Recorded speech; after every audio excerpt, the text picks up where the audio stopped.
हंसा। भीम ने बहुत तेज ठाका लगाकर हंसा, बहुत। अब अर्जुन को गुस्सा आ गया। अर्जुन ने पूछा कि भीम तुम क्यों हंस रहे हो? भीम कहते हैं कि तुम्हें मालूम नहीं है, तुम शंकर के शिवलिंग को पूरे जंगल में ढूंढ लिए।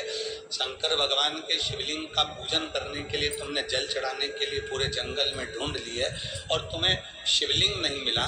और मैंने एक लकड़ी की जड़ को ऊपर से पेड़ काट दिया, उसकी जड़ रह गई, उसको मैंने गोल कर दिया और तुम से कह दिया कि ये शिवलिंग है और तुमने जल चढ़ाकर भोजन कर लिया। तुम्हारा तो नियम टूट गया।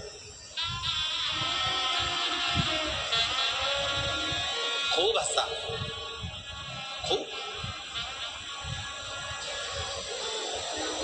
जैसे दुनिया हंसती है वैसे भीम हंसे।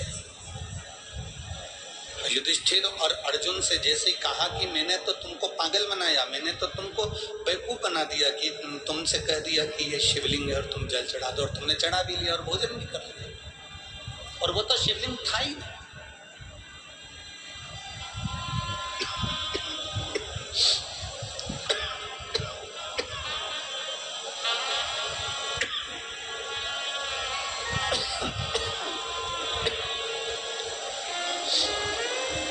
वो तो शिवलिंग था ही नहीं।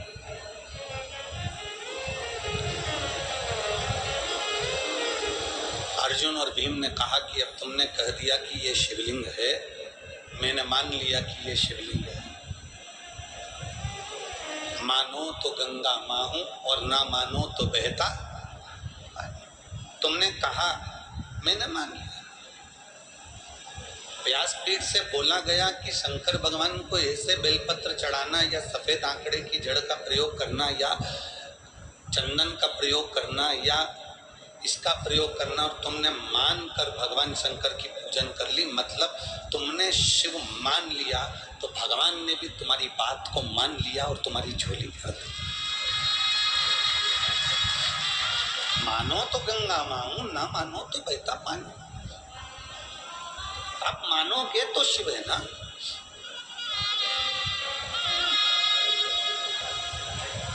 अर्जुन से कहा कि देख लो, मैंने तुमको बेवकूफ बना दिया। शिवलिंग तो था ही नहीं, केवल एक आकृति थी। पेड़ को काट दिया गया, शिवलिंग की आकृति दे दी गई।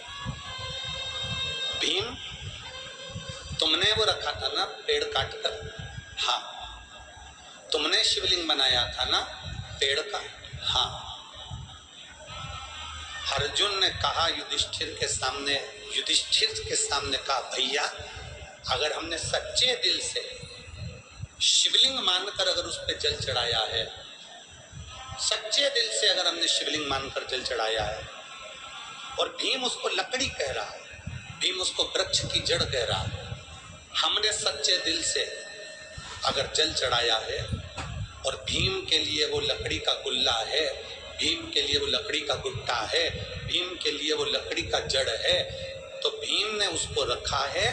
तो अगर हमने सच्चे दिल से अगर जल चढ़ाया होगा तो वो शंकर वहीं अजर और अमर के रूप में विराजमान हो जाएगा, नहीं तो हिल जाएगा।